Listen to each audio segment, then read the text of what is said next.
Ma présence parmi vous ce jour se justifie d'une part par l'intérêt que le PASRES accorde à la promotion du genre dans le système de la recherche et d'autre part par l'importance de la thématique qui nous réunit. Le PASRES, par ma voix, adresse ses vives félicitations à l'AFEMSI pour ses actions en faveur de la promotion de la femme dans le milieu de la recherche. Tout en souhaitant de fructueux échanges, je déclare ouverte la conférence sur le thème « L'AFEMSI face à la COVID-19 ». Je vous remercie. Merci, Dr. Annette Ouattara, pour cette contribution du PASRES aux activités de l'AFEMSI. Je profite de cette occasion donc pour remercier tous les participants et surtout nos panélistes qui ont accepté d'animer cette conférence sur le thème AFEMSI face à la COVID-19. Alors, ce webinaire va se dérouler en 3 parties. Une présentation des conférenciers. Ensuite, on va avoir droit aux différents exposés et une série de questions-réponses pour étayer notre conférence. Alors, depuis quelques mois, la pandémie à COVID-19 fait des ravages sur tous les continents, tant au niveau sanitaire, économique que social. La Côte d'Ivoire n'est pas en reste. Plusieurs mesures ont été prises pour réduire son impact sur les populations et les femmes chercheurs ont quant à elles décidé d'apporter leur contribution par diverses actions. Cet après-midi, elles vont au cours de nos échanges nous présenter une revue des actions menées avant et pendant la pandémie à COVID-19. Elles vont nous enrichir de la problématique du genre vis-à-vis de la réponse à cette crise et enfin nous indiquer comment traduire de façon adéquate et efficiente le vécu avec la COVID-19. Pour répondre donc à ces préoccupations, nous avons invité 3 femmes chercheurs qui vont nous étayer donc sur ces différentes thématiques et je vais vous les présenter, donc ces différents intervenants. Vous avez le professeur Yaorita, qui est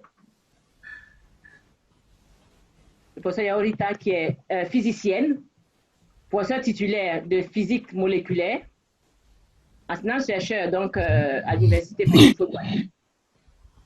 Actuelle présidente de l'AFEMSI, elle est membre du Conseil national de la femme. Elle a été directeur du CRU. Elle a été vice-présidente de l'Association des femmes inventeurs et entrepreneurs.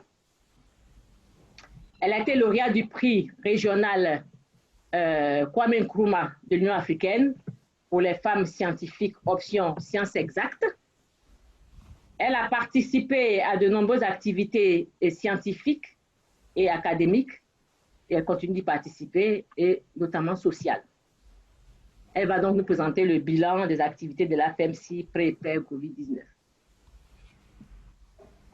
Le second panéliste, c'est Dr Binaté Fofana Namizata. Elle est économiste, enseignant-chercheur à l'UFR des sciences économiques et de gestion de l'Université Félix-Houphouët-Boigny d'Abidjan et chercheur en charge de la cellule genre et développement au Centre ivoirien de recherche économique et sociale, du CIRES. Dr Binaté est également coordinatrice de l'unité opérationnelle de l'Institut pour les ressources naturelles en Afrique de l'Université des Nations Unies. Elle a été la directrice générale de la femme, de la protection de l'enfant et de la famille au ministère de la femme, de la protection de l'enfant et de la solidarité. Elle est présentement conseillère technique spécialisée en genre et recherche au ministère de la femme, de la famille et de l'enfant. Elle va nous entretenir sur le thème genre et COVID-19. Le troisième panéliste, c'est Mme Aka Dago Akribi, Louise Hortense, qui est psychologue clinicienne, psychothérapeute, qui est enseignant-chercheur à l'UFR Sciences de l'Homme et de la Société, à l'Université Félix-Houphouët-Boigny. Elle est experte en psychologie clinique et sociale psychothérapie individuelle des familles, des femmes et des enfants. Elle est experte en prise en charge psychologique des maladies chroniques et en approche des soins palliatifs. Elle est formateur des personnels de santé sur l'approche psychologique et l'intégration des soins holistiques recherche opérationnelle. Elle est membre fondateur de plusieurs associations et elle est consultante au Centre national de radiothérapie et d'oncologie médicale Alassane Ouattara d'Abidjan. Et moi-même, votre serviteur, qui est maître de recherche à l'Institut Pasteur de Côte d'Ivoire et qui est chercheur en immunologie et allergologie, qui est président de la Société d'immunologie clinique et biologie de Côte d'Ivoire et secrétaire général de l'Association de formation continue en allergologie. Sur ce, nous allons demander à nos panélistes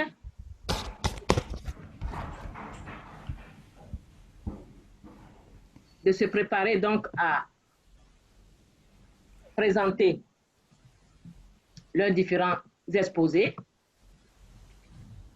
Mais avant, nous allons avoir quelques règles pour la bonne gestion du temps et de la fluidité de la connexion Internet. Il va falloir donc couper les micros pour ceux qui n'interviennent pas pour le moment. Désactiver aussi la vidéo. Et après les interventions, nous pourrons donc utiliser l'onglet « Converser » pour poser les questions, éventuellement faire des recommandations sur les interventions de ces différents participants. Sur ce, je vais demander à la présidente de partager donc sa présentation pour nous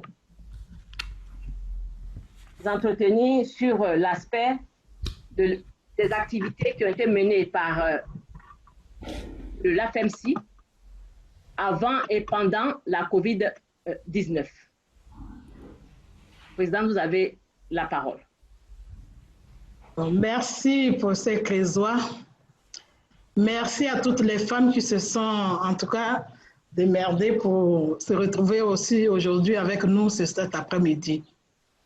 J'aimerais leur dire merci parce que c'est vrai que nous avons travaillé depuis 2016, mais ça a été vraiment difficile de travailler parce que depuis 2016, nous avons eu beaucoup d'activités, mais en même temps, on s'est dit qu'on aurait pu en avoir un peu plus.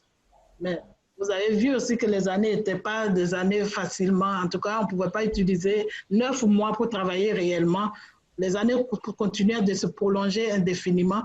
Et nous n'avons même pas encore fini l'année académique 2018-2019. C'est la raison pour laquelle j'espère que chacune de nous verra que c'est vrai qu'on veut créer une association, mais que le travail est très difficile lorsqu'on a décidé un certain nombre de choses et qu'on ne puisse pas le faire. On prie Dieu pour que la prochaine équipe, pour que toutes celles qui veulent bien participer, y viennent. Parce que c'est vrai que dès le départ, nous sommes toutes intéressées et nous aimons bien pouvoir travailler au nom de l'association et pour l'association des femmes chercheurs, qui est vraiment visible aujourd'hui, un peu partout dans le monde et même en Côte d'Ivoire. Malheureusement, c'est que quand il y a des manifestations que nous voyons, beaucoup de femmes, c'est vrai qu'elles viennent s'inscrire et puis après, on ne voit plus rien. Et donc, quand on a des activités, il est un peu difficile pour nous de pouvoir faire ces activités-là parce qu'on se retrouve vraiment, si vous voulez, un peu désemparés et ça n'engage pas et ça n'encourage pas. Et c'est la raison pour laquelle nous avons décidé qu'il était bien qu'en dehors donc, du bureau national, chaque université ou chaque institution puisse créer, si vous voulez, son groupe pour pouvoir travailler à l'intérieur. Sinon, ça va devenir complètement difficile et on ne pourra plus rien faire. Et donc, sur ce, je vais quand même résumer un peu ce que nous avons fait depuis 2016. Donc, nous avons donc vu tout ce que nous avons constaté avec le bureau national. Nous avons essayé donc d'installer un certain nombre si vous voulez, de bureaux, si vous voulez, de sous-sections dans les centres et des universités. Nous avons commencé avec les femmes, si vous voulez, les femmes de Korogo. Ensuite, nous avons fait celle d'Aloa. Madame la Présidente, vous pouvez partager votre vidéo, s'il vous plaît, votre PowerPoint. Ah, vous ne l'avez pas? Partagez votre PowerPoint, s'il vous plaît. Ok, d'accord. Je suis là. Okay. D'accord.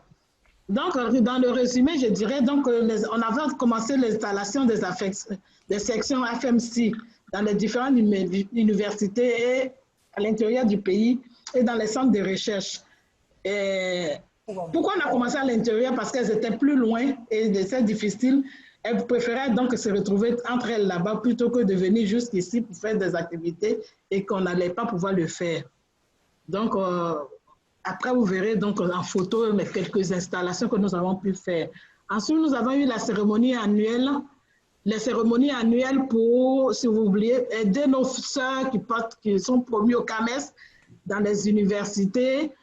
Et nous avons commencé à Cocody et nous avons fait un certain nombre on a fait au moins 2 fois, en 2016 et puis je crois en 2018 ou 2019. 3 fois, je crois. Donc, après ça, nous avons dit qu'on ne peut pas, c'est vrai que on veut parler de la recherche, on peut faire en sorte que les femmes évoluent, mais nous, on ne va pas vivre en vase clos. Il faut aller donc vers les jeunes filles, les jeunes gens et les parents aussi pour montrer que les femmes peuvent réussir et permettre donc aux parents aussi de mettre les filles à l'école et de progresser. C'est la raison pour laquelle donc le 29 avril, nous sommes allés donc faire la sensibilisation au lycée moderne de Niablé. Ensuite, on a été donc pour une journée d'excellence au collège moderne, c'est un collège de proximité à Ravia dans la zone de Didier-Vie. Ensuite, en septembre donc, et octobre 2017, on a parlé donc du fait qu'on est parti à Yopougon, fait que c'est Dougou, Man, Korogo et Daloa. Donc, un peu pour sensibiliser les uns et les autres. Donc, chacune est partie un peu partout pour pouvoir faire ce travail-là. Ensuite, nous avons fait un certain nombre de participations. Sachez que chaque année, pour l'année internationale de la femme, depuis 2008 même déjà, les femmes chercheurs à participer, en tout cas à part entière, à la journée internationale de la femme. On participait en tant que, en tout cas, membre à part entière pour que les journées se passent bien. Et ça s'est bien passé jusqu'à l'année dernière. Cette année seulement qu'on n'a pas vu, on ne nous a pas invités, je ne sais pas pour quelle raison, mais bon. Je pense qu'on est fatigué de voir notre tête, je pense bien. Donc, ensuite, nous avons fait donc, des journées de participer donc, à l'ambassade des États-Unis à un certain nombre de conférences sur le leadership, le développement, etc., etc. Donc, il y en a donc très souvent, chaque année, au moins 1 ou 2 parmi nous vont donc à l'ambassade des États-Unis pour faire des réunions avec les jeunes gens, les jeunes filles, les élèves, ou même pour faire des expériences avec les étudiants. Donc, ils ont créé un STEM, ce que c'est écrit là, un STEM mathématique. Et donc, c'est ce STEM-là que nous essayons donc d'animer. Et je pense que ça se passe très bien. Ensuite, les jeunes filles de mathématiques au niveau donc de l'université Félix Houphouët-Boigny, donc nous ont demandé donc de faire une conférence et de les aider. En 2017, donc nous, avec le professeur Didier Wanga, nous avons essayé donc de faire un certain nombre de choses. Donc, c'est un peu ce que je peux dire donc pour ça. Et ensuite, bon, il y a eu les étudiants de l'AISTEC, on a eu donc des conférences avec elles. La deuxième journée, donc, pour les jeunes filles scientifiques de Nagui Abouwa, la participation de l'AFMC au comité de pilotage donc des bourses pour permettre aux jeunes filles qui sont dans les zones défavorisées d'avoir des bourses pour pouvoir continuer leurs études. On a aussi fait des renforcements des capacités des membres de l'AFMC en participant donc à des séminaires pour l'entrepreneuriat, l'innovation technologique, et la participation de l'AFMC aussi à l'Erasmus du CURISEF. La formation donc des types PSC et à l'AUF, à l'ENS. Pour les activités, on peut parler dans des conférences. Hein. On a fait des conférences avec l'association Ouest africaine de management de la recherche et de l'innovation. Ensuite, la création du groupe WestApp, qui je pense se passe très bien avec Céline. La cérémonie de distinction des femmes, donc on en a fait donc 2016, 2017, 2018. On a fait donc en décembre 2018. La cérémonie d'installation donc de l'UNA, donc les dames de l'université Nangua-Bourgois qu'on a installées, c'était très bien. On a fait la journée de l'arbre aussi, donc pour parler aussi d'écologie. Chacune de nous a planté son arbre. J'espère qu'on surveille et que nos arbres vont bien pousser.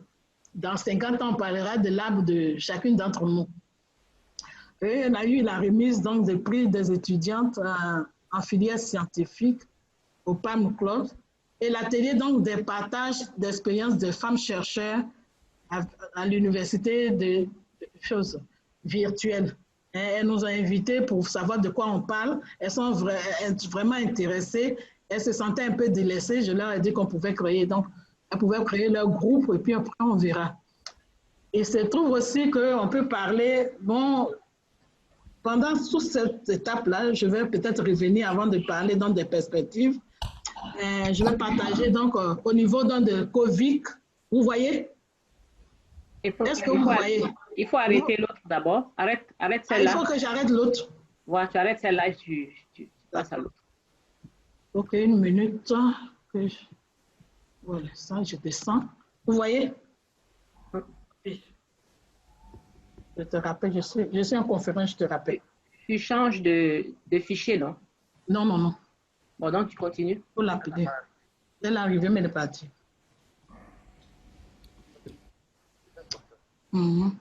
Ok, donc, ça va, vous voyez maintenant? Non?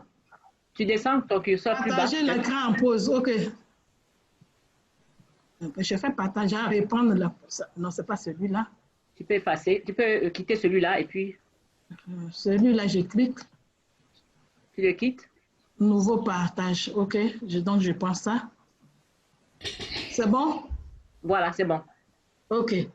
Donc, vous savez que depuis janvier 2020, l'actualité, c'est le Covid. Je ne sais pas, on dit le ou la. La COVID-19, qui est en tout cas l'actualité du moment.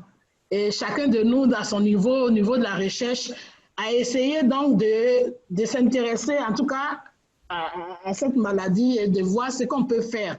Et donc, chaque groupe a essayé de faire un certain nombre de choses. Si on prend par exemple l'équipe de Dosso Mireille qu'on voit presque tout le temps, vous voyez vous-même à la télé, un peu partout, et donc, en tout cas, qui s'occupe vraiment de l'aspect, si vous voulez, comment on appelle, diagnostic. Voilà, diagnostic. Donc, ça, c'est l'équipe donc de choses. On a l'équipe de Caboret, notre sœur Caboret qui elle a fait, je voulais une intervention dans le journal Fraternité Matin. Je pense que chacune de nous doit pouvoir la voir, à moins que ce ne pas vous envoyer par mail. Comme on enregistre. Ensuite, il y a l'équipe de Klindio, Dr Klindio Lydie Koulibaly, qui est enseignant-chercheur à Boaké, en philosophie, qui nous a parlé donc d'un projet sur la lutte socio-éthique contre les stigmatisations des malades. Parce que jusqu'à présent, on ne comprend rien. Quelqu'un est malade, on ne sait pas qu'est-ce qu'il devient quand il est mort. Ou bien, quand il est malade, comment on peut vivre avec? Donc, je pense qu'elle a fait une bonne intervention dessus. Il y a le service communication donc, du CAMES avec Dr Assa Rachel. Avec Dr Assa Rachel, qui est enseignant-chercheur, que sa contribution, elle nous a fait donc une bonne contribution. Donc, je peux vous dire que nous, par exemple, à notre niveau, au niveau donc du département de physique avec Yam Sokro, nous sommes aussi en train de trouver, essayer de voir comment on peut trouver aussi, nous aussi des molécules qui peuvent nous aider à si vous voulez, à soigner. Enfin, faire des propositions de molécules, j'espère que, en tout cas, on a une très bonne voie. Donc, voilà un peu au niveau donc, de Covid que c'est un certain nombre de professeurs qui nous a fait donc, une bonne conférence il n'y a pas longtemps avec un certain nombre de professeurs que vous voyez sur l'écran, professeur Ouattara, professeur Kwame, professeur Berry, etc., etc. Donc, vous voyez que vraiment, les femmes n'ont pas baissé les bras malgré la maladie. On continue de faire de la recherche. On peut faire confiance aux femmes parce que tout le monde se met au travail et tout le monde essaie donc de donner, en tout cas, ce qu'il peut pour que les choses puissent avancer. Donc, à ce niveau-là, les panélistes vont nous en parler un peu plus. Je vais donc revenir sur l'ancien pour montrer un peu les perspectives. Je vais diminuer un peu. Vous voyez que le bureau, le programme que nous avions concocté pour un certain nombre de temps pour permettre aux unes et aux autres de pouvoir avancer. Je remets ça à l'écran. Vous ne voyez pas? Je reviens là. C'est bon? Il faut que je ferme l'autre. C'est bon? Vous voyez le programme? Oui. OK. Donc, il faut créer les universités d'été. Depuis, nous avons dit ça et on essaie de faire en sorte que ça puisse se faire. Mais vous avez vu que c'est un problème d'abord de logistique, mais d'abord un problème budgétaire. Il faut que un certain nombre de personnes, en tout cas, s'impliquent pour que, en tout cas, l'université d'été puisse être créée. À l'époque, je sais que Madame la ministre de la Femme et de la Famille, l'automne nous avait demandé à une époque de voir si on pouvait même le faire au niveau de l'alphabétisation des femmes. Et puis après, on n'a pas vu des choses arriver. On veut organiser toujours, comme tu le dis, la cérémonie de distinction des femmes en 2017, en 2018, en 2019. En tout cas, il ne nous reste plus que faire celui de 2019, malheureusement. On attendait les résultats. On aurait pu le faire en décembre 2018 avec les autres, mais les résultats n'étaient pas arrivés. Donc, on attend 2019, étant donné que déjà, le CAMES 2020 a été, pour le moment, différé.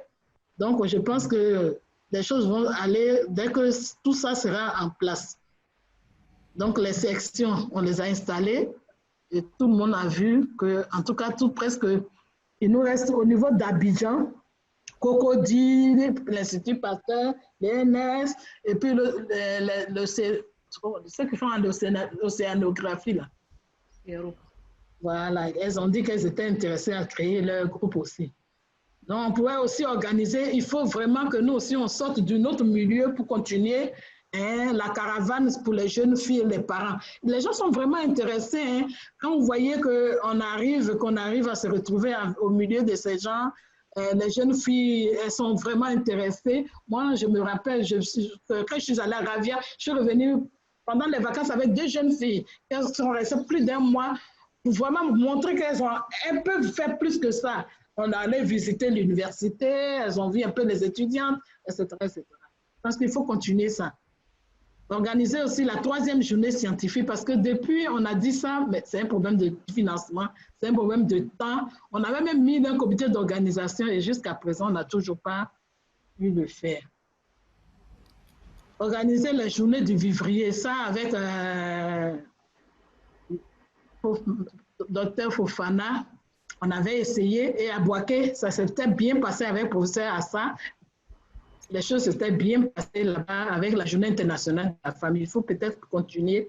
C'est bien aussi que les femmes se rendent compte qu'on peut être dans tout le monde avec tous les autres groupes de femmes pour ne pas qu'on reste. Il faut donc continuer de promouvoir la FEMC parce que c'est quelque chose d'important pour nous. Et je pense que les choses peuvent se passer. Alors, je vais vous montrer quelques photos où on se sert. Donc, je pense que ça, c'était les femmes de Sokro. On est passé quand même un petit coucou. Elles disaient qu'elles n'étaient pas nombreuses, mais bon, au moins pensez à elles. On leur dit qu'elles font partie du groupe, malgré tout, il faut venir. Ça, c'est à l'installation donc de la présidente de Daloa avec Cosette Idou. Ça, c'est celle de Korogo. Vous avez vu, la représentante du PASRES y était. Le bureau de la FEMC, le président de Korogo, qu'il faut vraiment féliciter. Chaque fois qu'on l'a sollicité, il a vraiment de donner un coup de main. Et les femmes à Korogo, elles sont vraiment contentes parce que dans le budget de l'université, ils trouvent toujours un moyen de leur donner un coup de main. Donc, à ce niveau, il faut dire merci. Et ça, je crois, c'est la journée hommage des femmes au président de la République en avril 2017. Ça, c'est la photo. Nous avons fait une journée de formation du secourisme. Donc, ne vous inquiétez pas si vous êtes à côté de nous. Hein, on va vous masser si jamais il y a un petit problème cardiaque. Nous sommes très fortes, ces femmes qui sont debout là. Est-ce qu'on continue ça? Je ne sais pas. On avait dit qu'on allait promouvoir pour que d'autres femmes soient vraiment des secouristes. Comme ça, au moins, quand quelqu'un a un AVC, on n'a pas de problème.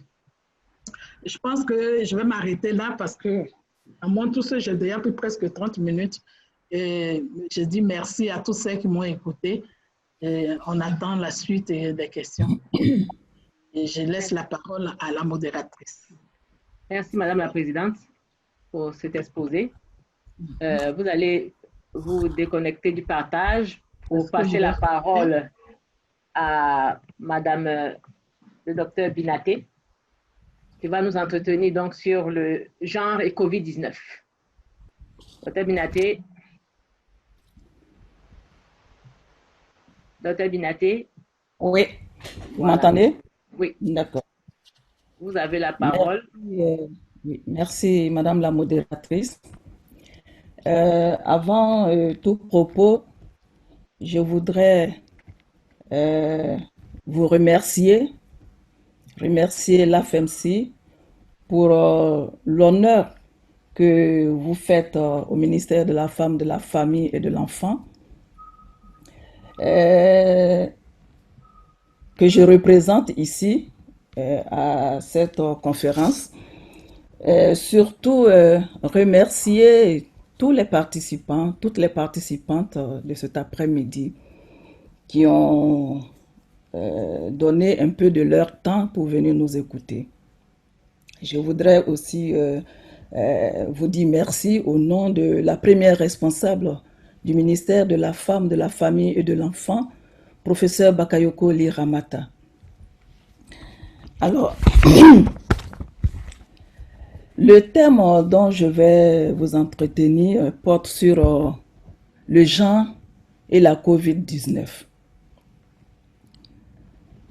Alors, pour ce faire, je vais vous présenter, je vais faire une petite introduction, bien que ça a été déjà fait.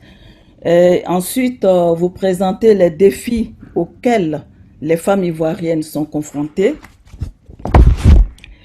la réponse du gouvernement face à la COVID-19, le rôle de la recherche en matière d'égalité des sexes et d'autonomisation de la femme. Et enfin, la conclusion. Alors, ça a été rappelé tout à l'heure, il faut dire que la Côte d'Ivoire, comme tous les pays du monde entier, est confrontée à la pandémie du coronavirus ou de la COVID-19 depuis mars 2020. Cette pandémie a impacté négativement toutes les perspectives de développement économique, social et politique de notre pays. Elle a aussi l'objectif étant elle a aussi impacté sur les objectifs de réduction des inégalités et d'autonomisation de la femme. Alors, en termes de statistiques, je sais que tout le monde le sait, mais à la date du 19 juillet, c'est-à-dire hier, les statistiques nous ont donné les résultats suivants. Il y a été, à la date du 19 juillet, la Côte d'Ivoire a enregistré depuis le début de la pandémie 14 119 cas confirmés, dont 8 366 guéris et 92 décès, avec 5 661 cas actifs. Ça veut dire que la maladie, elle est présente et elle est menaçante. Évidemment, l'espoir est permis parce que lorsque nous regardons le nombre de guéris, ça nous donne de l'espoir. Mais la maladie, elle est là, elle existe, elle est présente. Nous devons faire attention. Alors, quel est l'impact de cette maladie, principalement sur les femmes? La COVID affecte les femmes et les hommes différemment. Ça, il faut le savoir. En raison des différences, de leurs différents rôles socio-économiques et des inégalités entre les hommes et les femmes. Au niveau des femmes, nous avons constaté une baisse des revenus des femmes. Et en Afrique, il faut savoir que les femmes qui représentent 58% des travailleurs indépendants rencontrent d'énormes difficultés liées à la COVID-19. Et la Côte d'Ivoire vit aussi cette situation. Il faut savoir que la majorité des femmes exercent dans le secteur informel dans des domaines à faible rentabilité. Elles ont été durement touchées par la perte de leurs emplois, source de leurs revenus, due aux mesures barrières. Alors, nous savons que suite à la maladie, il y a eu le confinement d'Abidjan. Il y a eu la fermeture des restaurants. Il y a eu, au niveau des marchés aussi, pour certains marchés, certains marchés ont été régulés. Et toutes ces mesures ont amaigri le revenu de nos femmes, tant au niveau d'Abidjan qu'au niveau de l'intérieur. L'intérieur même, c'était grave. Nous savons très bien que nos femmes qui quittent Abidjan, qui vont à l'intérieur, vous avez aussi les femmes qui sont à l'intérieur, qui prennent les marchandises et qui viennent vendre à Abidjan. Et à cause du confinement de la ville d'Abidjan, elles étaient obligées, le marché sur lequel elles vendaient leurs produits, ces marchés ont été réduits. Et donc, ça a créé, n'est-ce pas, ça a entraîné une baisse drastique de leurs revenus et aussi de leur bien-être social. Un autre facteur, un autre impact de la COVID-19, c'est les violences, l'augmentation des VBG, des violences basées sur le genre. Alors, le confinement a entraîné une résurgence des violences faites aux femmes et aux filles au sein de la cellule familiale. Vous vous rappelez cette jeune fille, cette jeune dame qui à Yopougon est tombée du 3e étage. Je sais pas, voilà. Et c'est suite à la violence qu'elle a subi cela. Voyez-vous. Et d'ailleurs, face à ces violences, Madame la ministre de la Femme, de la Famille et de l'Enfant, professeur Bakayoko Liramata, a fait une déclaration pour condamner ces violences qui ne doivent pas rester impunies. Et elle a affiché aussi l'engagement du gouvernement à la tolérance zéro.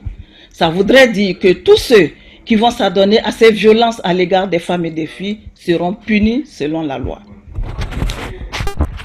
Un autre impact, c'est la contamination, le risque de contamination accru de nos mamans, surtout nos mamans qui sont sur les marchés.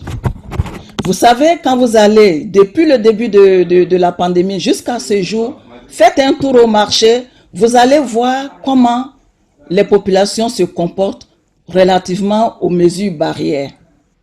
Très peu de personnes prennent ces mesures barrières. Et nous savons que sur nos marchés, la majorité des populations, ce sont nos mamans, ce sont nos sœurs, ce sont nos filles. Donc, elles sont, si vous voulez, elles sont très, très soumises à la propagation, à la contamination, à la COVID-18. Parce que les gens, comme je le dis, ils refusent d'abord, ils ne croient pas à la chose, à la maladie. Et par conséquent, évidemment, ils refusent de porter les masques.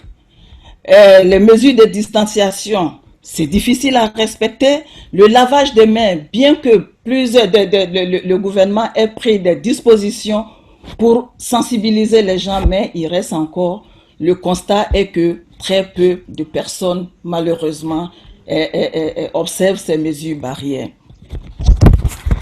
Un autre problème, c'est la COVID a créé une augmentation des charges au niveau des femmes. Vous savez, il y a eu la fermeture des écoles. Et il y a eu même les services aussi. Tout le monde était confiné à la maison. Et les mamans étaient obligées de surveiller les enfants, puisqu'ils vont plus à l'école. Et donc, ça a augmenté les charges. Et en plus de la surveillance des enfants, il fallait aussi s'occuper des personnes malades. C'est l'affaire des femmes, nous le savons. Et donc, ça a augmenté leurs travaux domestiques, ça a augmenté leurs charges domestiques. Et ça, c'est quelque chose qu'il faut noter. Alors, face à ces défis auxquels tout le pays fait face, quelle réponse le gouvernement a donnée, n'est-ce pas, à cette pandémie? Quelle est la réponse du gouvernement? Le gouvernement, évidemment, n'est pas resté les bras croisés. Il y a eu des mesures à prendre. Nous allons vous en parler. Nous allons parler de quelques-unes de ces mesures-là. Au niveau du gouvernement, par exemple, il y a eu la mise en place par le gouvernement d'un plan de riposte sanitaire pour endiguer la propagation du virus et un plan économique, social et humanitaire pour un montant de 1 700 milliards de francs CFA. Et cela à l'effet de soutenir les entreprises, le secteur informel où nous avons la majorité des femmes qui travaillent. Et il y a eu aussi le soutien des familles vulnérables. Ensuite, il y a eu l'existence du fonds qui a été mis à la disposition des femmes.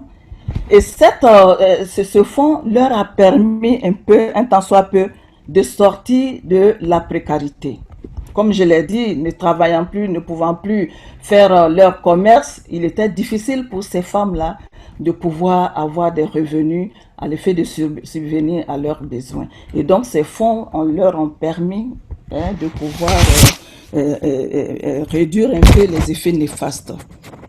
Alors, au niveau du ministère de la Femme, de la Famille et de l'Enfant, les actions aussi, il y a eu une réponse. Un plan de réponse a été mis en place au niveau du ministère. Par exemple, il y a eu l'assistance aux familles démunies par des dons en vivres, non vivres et des kits sanitaires. Il y a eu des campagnes de sensibilisation des femmes des marchés. Je vous ai parlé tout à l'heure des femmes qui sont sur le marché et qui sont vraiment exposées à la maladie. Donc, il y a eu une campagne de sensibilisation des femmes dans le district d'Abidjan au respect des mesures barrières avec une opération suivie d'une opération de remise de kits sanitaires à ces femmes-là. Madame la ministre a procédé à cette sensibilisation.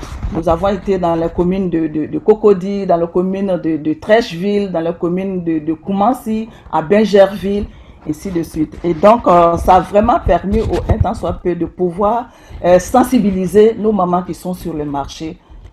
D'abord, à comprendre que la COVID-19 est une réalité et qu'il est de leur devoir de pouvoir respecter les mesures barrières quand nous savons que les femmes sont les piliers, c'est le pilier de nos familles. Et donc, il est important qu'elles restent en bonne santé pour pouvoir aider à subvenir aux besoins de nos familles. Il y a eu aussi au niveau vous savez, quand il y a eu le couvre-feu, nous avons des enfants qui sont dans les rues, qui vivent dans les rues. Donc, il y a eu une prise en charge renforcée de ces enfants-là, les enfants vulnérables.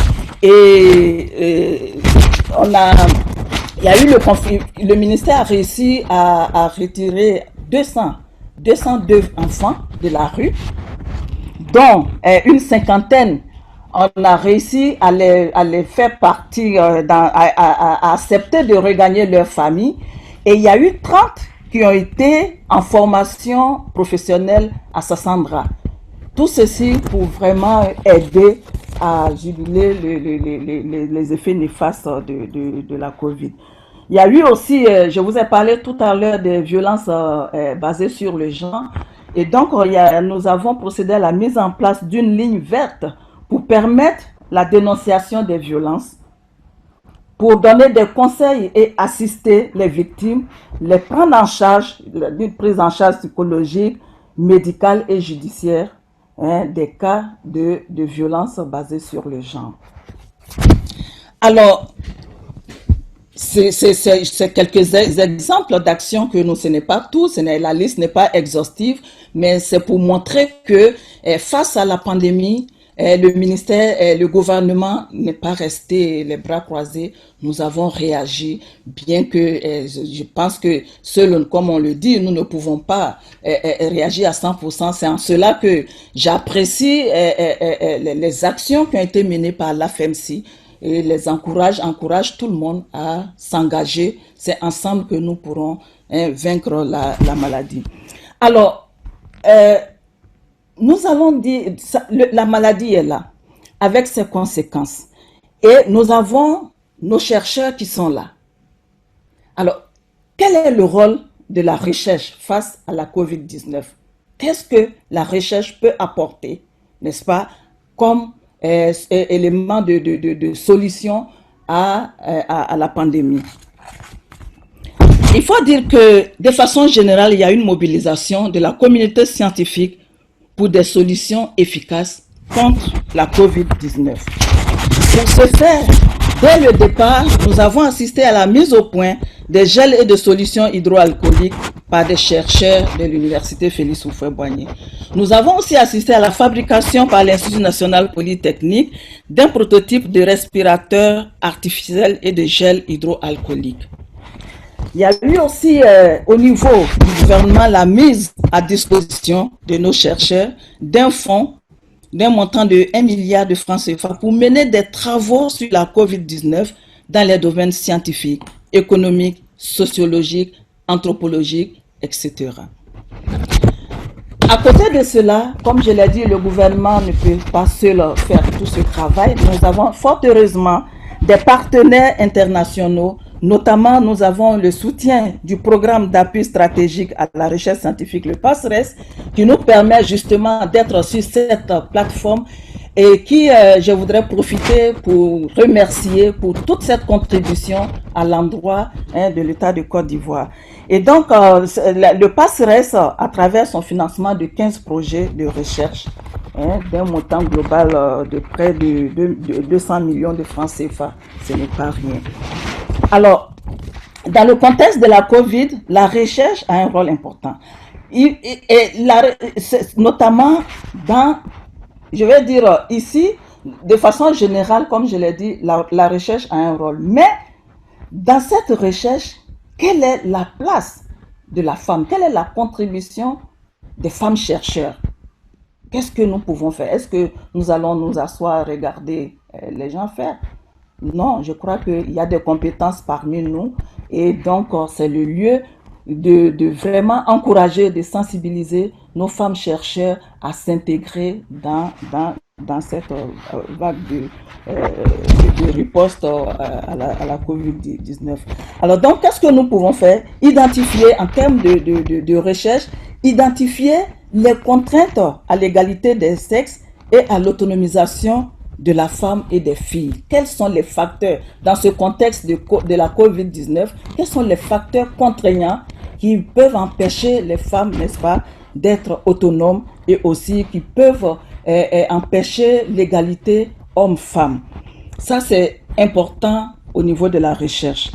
Nous pouvons aussi nous pencher sur la prise en compte du genre dans l'évolution de l'impact socio-économique de la COVID-19. Il est important. Vous voyez, chaque soir, quand on fait le point, on nous dit il y a eu tel nombre de contaminés. Malheureusement, on ne sait pas le nombre de femmes et le nombre d'hommes. Il serait important de savoir pour que nous sachions l'ampleur de la chose. Et donc ça, c'est quelque chose, je pense qu'au niveau de l'Institut, en tout cas, c'est quelque chose qu'il faut corriger, il faut qu'on sache. Et donc, ces gens d'études peuvent nous permettre d'avoir ces statistiques-là et de nous baser là-dessus pour pouvoir mettre en place des stratégies qui pourront répondre efficacement, n'est-ce pas, à la maladie.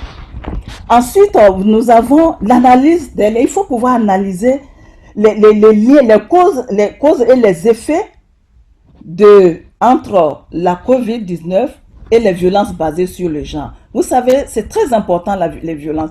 Parce qu'une femme qui est battue, c'est une femme qui sera malade, c'est une femme qui ne pourra plus vaquer à ses occupations et c'est une femme qui va être très vulnérable. Donc, il est important de faire ce genre d'analyse pour qu'on puisse avoir des réponses au fléau à l'effet de favoriser une meilleure participation communautaire.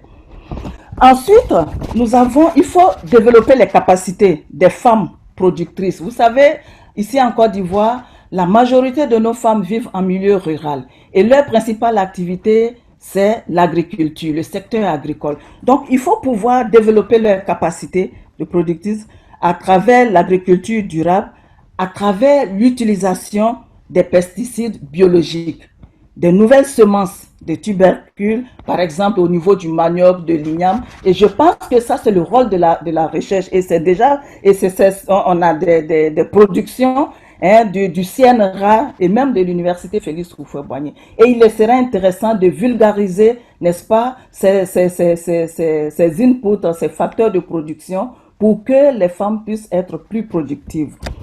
Nous avons aussi, c'est bon de produire, mais il faut penser à la chaîne de valeur de nos produits. Il faut penser à transformer, il faut penser à conserver, à commercialiser. Il ne faut pas se limiter seulement à la production. Donc, il faut développer ces mécanismes de transformation et de commercialisation de produits vivriers à l'échelle nationale et internationale.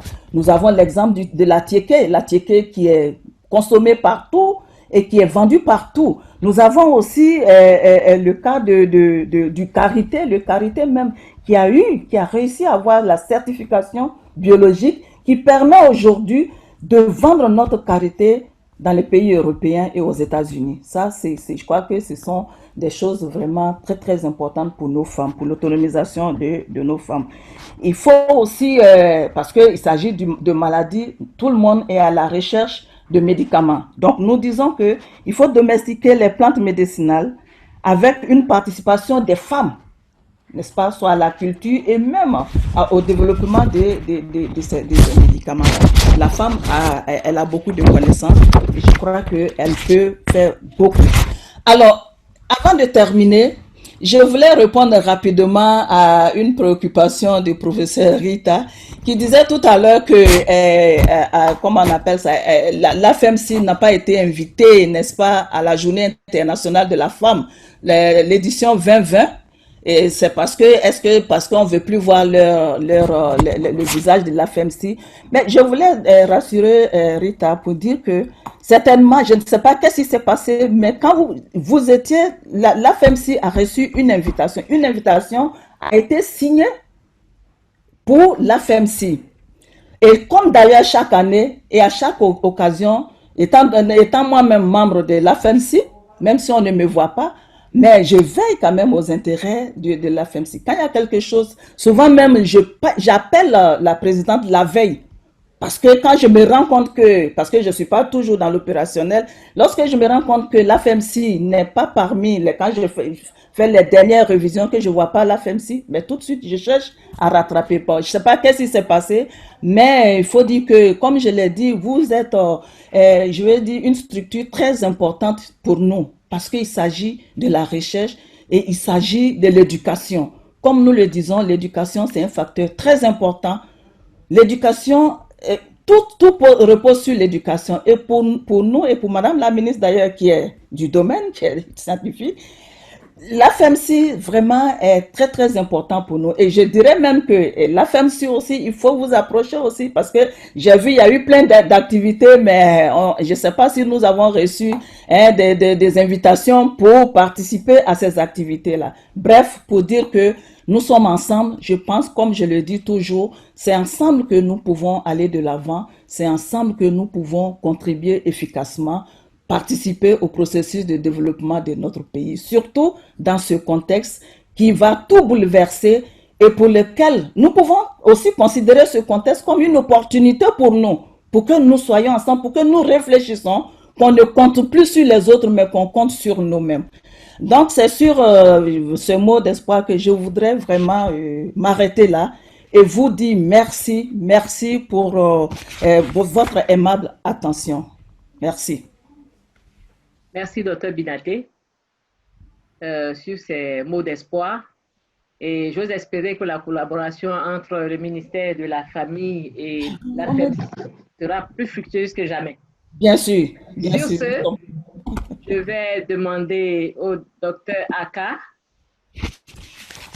de nous gratifier de son exposé sur vivre avec la COVID-19 parce qu'effectivement, la COVID-19 devient maladie chronique et nous sommes bien obligés de vivre avec cette pathologie pendant de nombreuses années. Comment il faut qu'on puisse s'adapter à cette pathologie? Je pense que le Dr Aka va donner quelques pistes et quelques recommandations. Dr Aka, vous avez la parole. Merci beaucoup, Madame la modératrice, et je voudrais saluer tous les panélistes et dire que j'ai écouté avec beaucoup d'attention tout ce qui a été dit, et c'est vrai qu'on se rend compte chaque jour, comme si on enfonçait une porte ouverte, que la place des femmes par rapport aux questions de société est très importante et doit être valorisée. Moi, j'aimerais vous inviter à réfléchir un peu autour de comment vivre avec la COVID-19 en ne revenant pas sur tout ce qui est introductif et qui concerne cette pandémie, mais aller peut-être bien avant pour dire qu'il y a toutes les questions psychologiques que cela pose. C'est vrai que l'épidémie de COVID-19 est une nouvelle menace. On a parlé depuis mars, mais c'est vrai que dans les autres pays, déjà fin 2019, il y avait beaucoup de questions autour de la COVID, comment vivre avec la COVID. Et la progression, elle est exponentielle, elle est fulgurante et elle touche tout le monde, aussi bien au plan physique, social, psychologique, comme vous l'avez dit tout à l'heure. Et cela entraîne des facteurs de stress importants. Mais ce qu'il faut dire également, c'est que lorsqu'il y a le stress, il y a l'anxiété qui monte. Et lorsqu'on parle de vivre avec la COVID, il y a des personnes qui ont été touchées par la COVID, donc qui ont fait la maladie. Il y a des personnes qui ont été asymptomatiques ou qui le sont encore. Et puis, il y a toutes les personnes autour qui vivent avec ces personnes-là ou qui ne sont même pas touchées physiquement par la COVID. Mais on se rend bien compte que la COVID-19 va toucher tout le monde sur le plan psychologique et sur le plan social.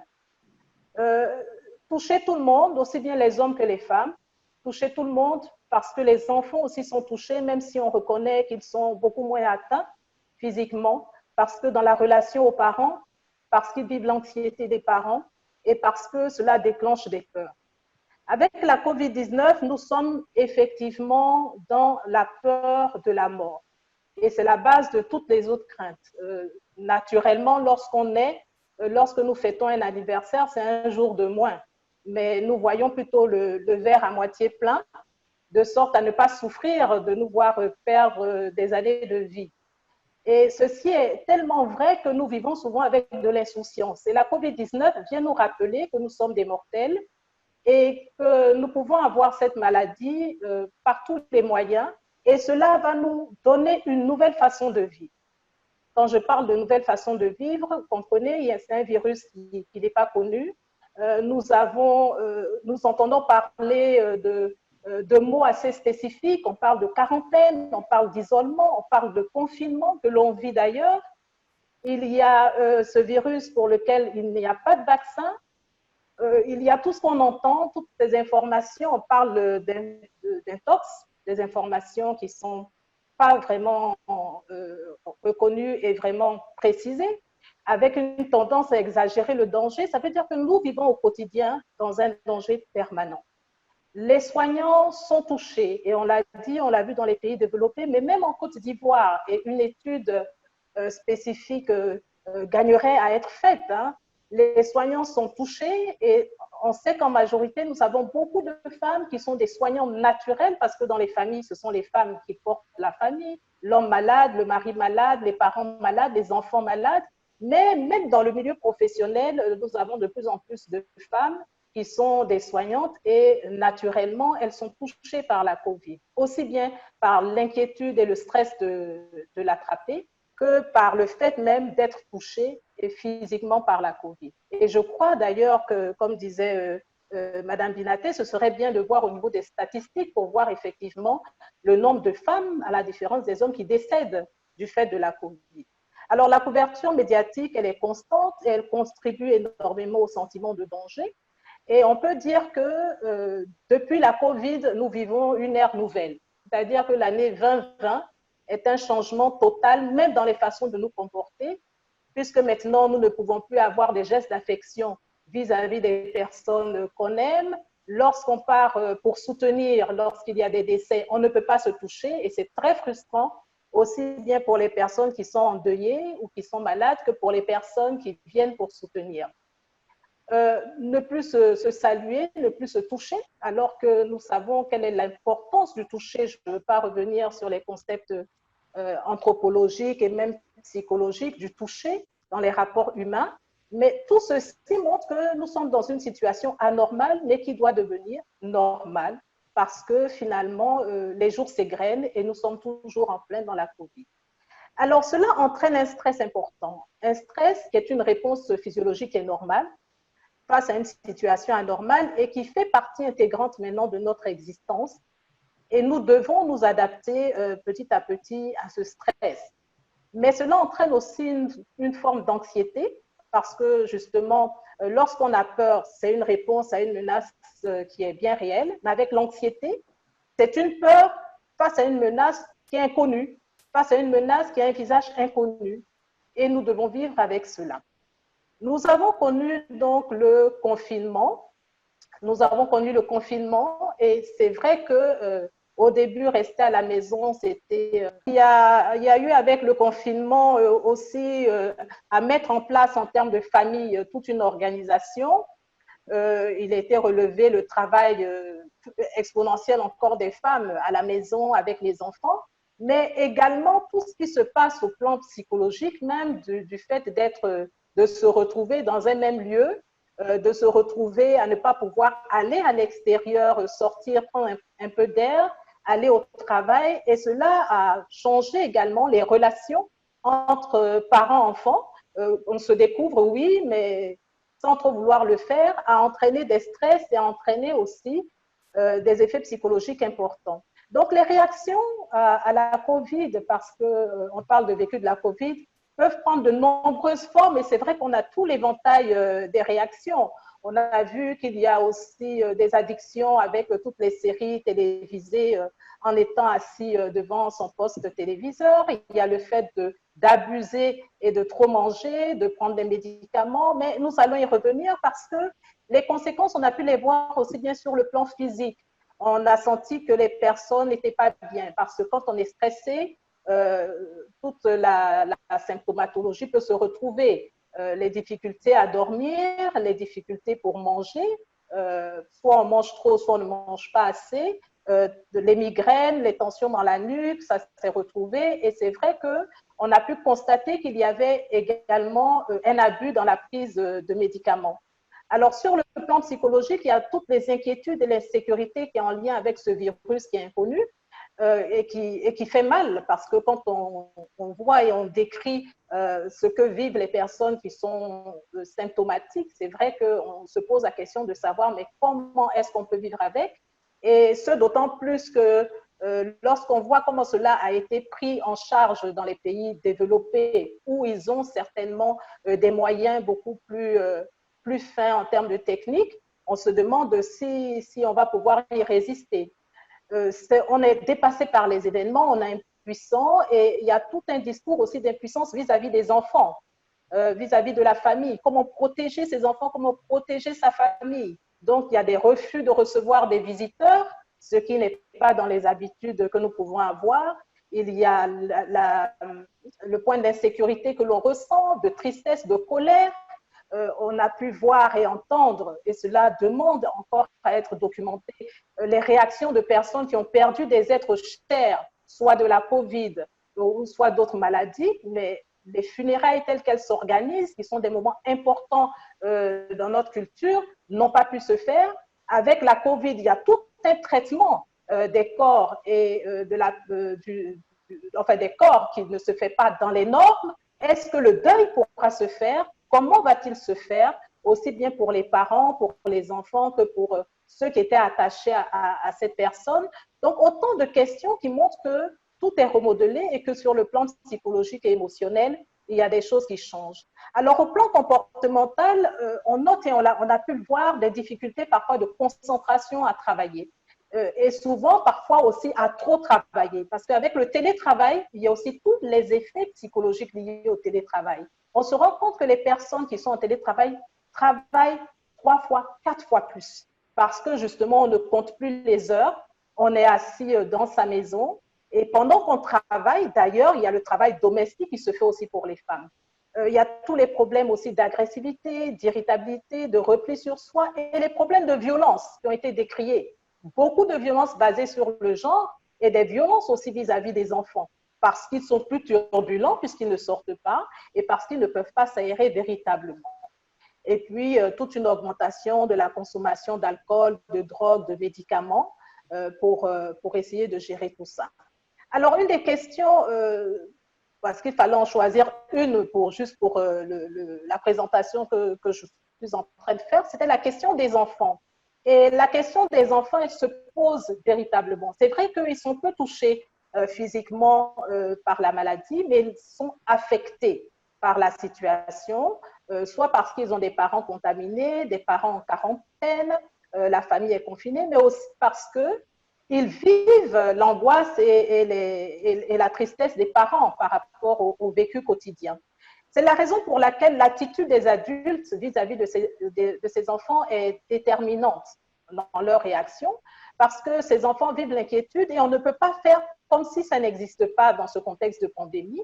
C'est important aussi par l'éducation, et pour beaucoup, ce sont encore les femmes qui le font, d'apprendre aux enfants à respecter les mesures barrières, se laver les mains régulièrement, prendre le gel hydroalcoolique, mais plus l'eau et le savon, ne pas aller vers les personnes et sauter sur les personnes adultes. Tous ces éléments qui sont des mesures qui sont prises pour les adultes, finalement, elles doivent se retrouver aussi chez les enfants. Et les adultes doivent pouvoir les faire de sorte à ce que cela devienne un modèle pour les enfants en termes d'éducation et en termes de soutien et d'accompagnement. Alors, les enfants, vous savez, sans revenir sur la psychologie de l'enfant, ce sont des éponges et ils vont réagir aussi différemment en fonction de leur âge. Et souvent, on va noter qu'il y a des éléments qui changent aussi chez ces enfants. Il y a des signes de stress chez l'enfant. Et ces signes de stress, on peut les voir dans les difficultés pour dormir, avant de dormir, les inquiétudes parce qu'ils posent beaucoup de questions. Et lorsqu'on a eu la fin du confinement et l'ouverture de certaines écoles, c'est vrai que les parents nous ont fait remonter toutes les questions que posaient les enfants, beaucoup de plaintes physiques avec des maux de ventre, des allergies également, un comportement plus agité. On a noté que les enfants devenaient aussi hyperactifs. Il y avait le pipi au lit qui revenait, donc l'énurésie, et puis parfois le refus de quitter les parents. Et en fonction de l'âge, on a vu qu'il y a des enfants qui devenaient ce qu'on appelle les enfants collants, irritables, mais ils avaient aussi besoin de sentir qu'ils pouvaient encore capter l'attention des parents qui étaient eux-mêmes très pris par la gestion de la COVID et l'organisation du milieu familial, des difficultés pour se concentrer, pour apprendre. Avec les adolescents, les problèmes ont été encore plus importants parce que les adolescents sont inquiets, ils ne comprennent pas pourquoi ils ne peuvent pas aller jouer au foot avec les copains alors qu'ils sont à la maison. Donc, au début, c'était des congés, mais finalement, ça devient comme une prison, même pas dorée en plus. Donc, la difficulté à se concentrer, surtout sur le plan scolaire. Et puis, ne pas pouvoir s'adonner aux activités avec les amis, manger beaucoup parce qu'ils ne bougent pas, et parfois se cacher aussi pour consommer de l'alcool et des drogues pour faire passer le temps et ensuite pour retrouver aussi le groupe d'amis. Alors, l'agressivité, l'irritabilité, le refus des consignes de santé publique, même le fait de ne pas vouloir se laver les mains et pourquoi se laver les mains autant de questions qui perturbent les adolescents et qui vont jouer sur leur être, sur leur comportement. Pour gérer cette anxiété, on essaie effectivement d'améliorer l'information et les conseils qu'on donne aux parents et aux jeunes, c'est de pouvoir s'informer. Mais s'informer, c'est vrai que d'éviter toutes ces informations qui reviennent en boucle parce que c'est plutôt destructeur, mais aller sur des sites d'information vrais, prendre en compte aussi tout ce qui se passe par WhatsApp, par les réseaux sociaux, sans les prendre à la lettre, parce que là aussi, il y a beaucoup de choses qui sont dites aussi bien sur la COVID-19 que sur les traitements qui existent contre la COVID-19, etc.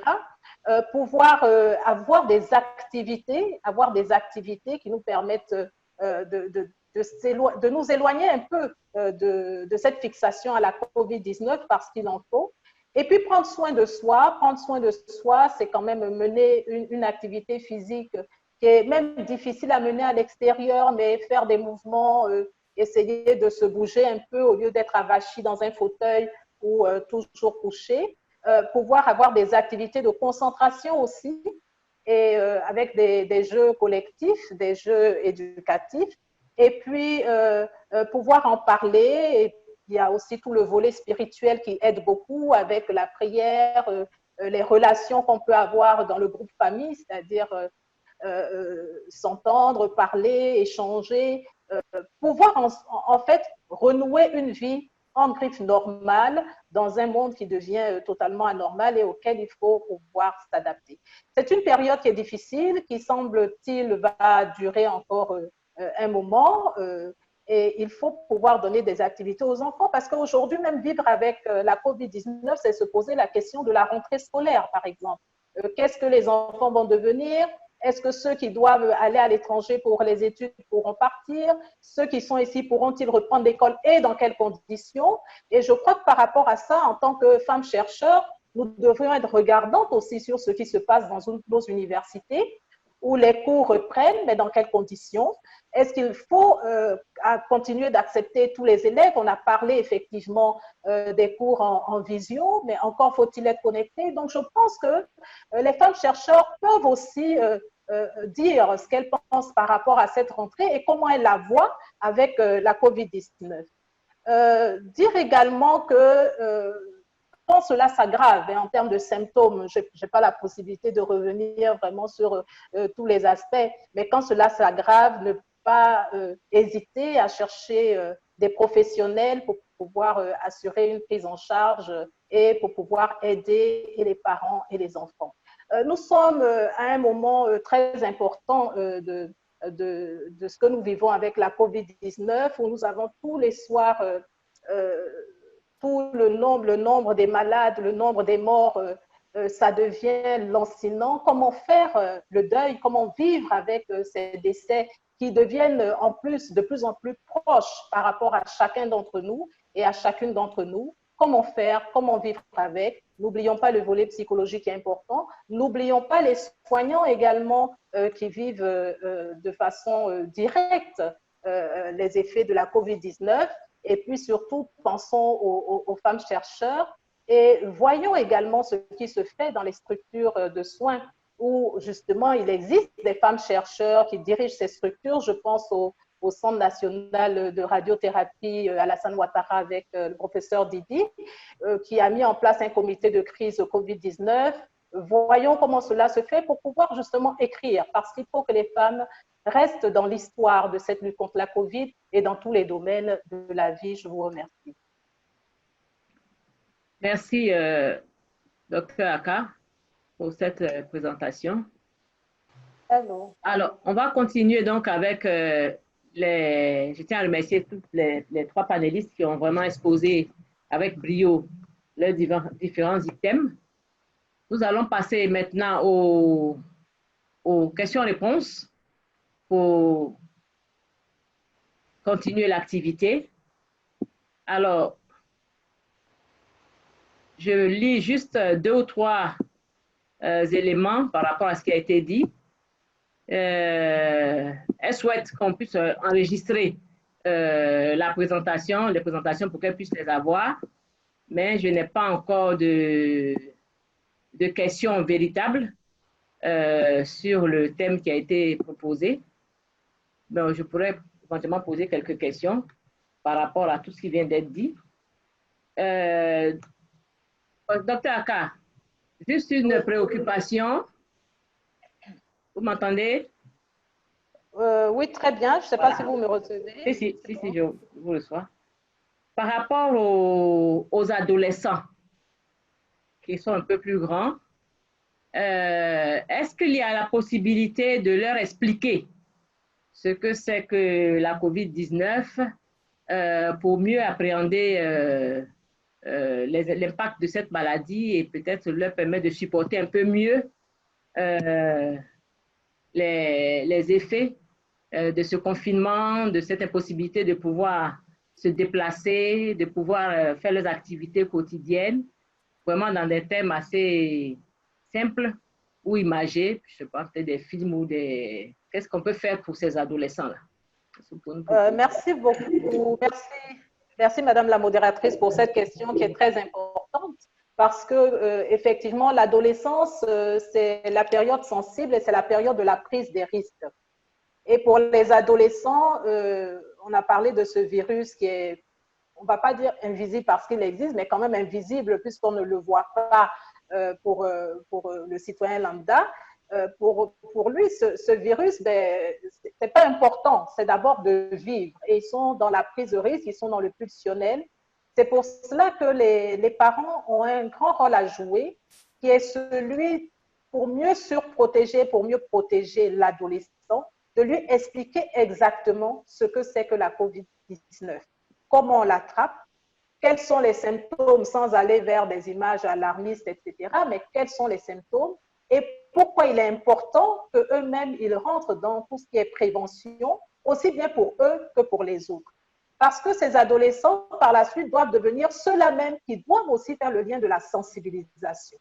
On ne peut pas, nous, les adultes, se concentrer en disant la sensibilisation vient seulement des adultes. Il faut pouvoir prévenir et permettre à ces adolescents, justement, de jouer leur rôle parce que les adolescents sont souvent en groupe, parce qu'ils agissent avec leurs amis. Et c'est bien quand un adolescent est bien informé, quand il sait ce qu'il y a à faire, par exemple, qu'il ait toujours un gel hydroalcoolique avec lui, qu'il puisse se laver les mains, le lui rappeler quand il est à la maison.